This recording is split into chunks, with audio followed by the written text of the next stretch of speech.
आइए जानते हैं भविष्य मल्लिका नामक उस ग्रंथ के बारे में जो कि अपनी भविष्यवाणियों के लिए समय समय पर चर्चा का विषय बना रहता है। ये ग्रंथ भविष्य में होने वाली अनेक घटनाओं का एक संकलन है। ये घटनाएं सामाजिक, आर्थिक, धार्मिक, राजनीतिक और प्राकृतिक क्षेत्र से संबंधित हैं। माना जाता है इस ग्रंथ की रचना आज से लगभग 500 वर्ष पूर्व अच्युतानंद दास जी द्वारा की गई थी, जिनका जन्म उड़ीसा में हुआ था और उन्होंने अलग अलग युगों में अलग अलग रूप धारण करे हैं। इस युग में उन्होंने कृष्ण भक्त का रूप धारण करा है।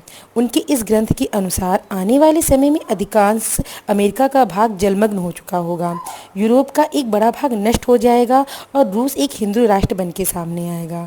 इस ग्रंथ के अनुसार आने वाले समय में चीन का भी पतन हो जाएगा, छोटे छोटे देशों में गृह युद्ध चालू हो जाएगा और दुनिया तीसरे विश्व युद्ध के मुहाने पर जा खड़ी होएगी। इसी ग्रंथ के अनुसार आने वाले समय में कुछ इस्लामिक देश और चीन मिलकर के भारत पर आक्रमण करेंगे।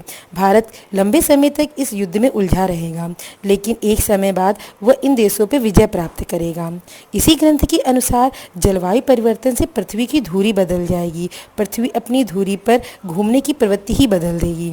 और इसी ग्रंथ में कहा गया है कि 2030 के पहले पहले तक 7 दिनों का अंधकार पूरी धरती पर छा जाएगा, जिससे विश्व में एक खलबली सी फैल जाएगी।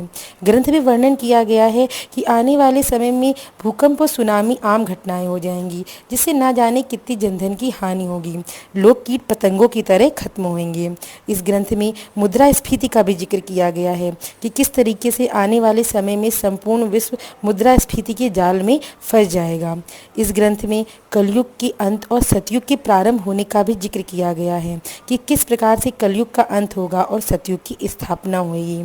इसी ग्रंथ जिक्र किया गया है कि जब कलयुग का अंत होने वाला होगा, उसके कुछ समय पहले आकाश में 2 सूर्य दिखेंगे, जिनमें से एक आभासी पिंड होगा जो कि उड़ीसा के तट पर जा गिरेगा और संपूर्ण उड़ीसा जलमग्न हो जाएगा।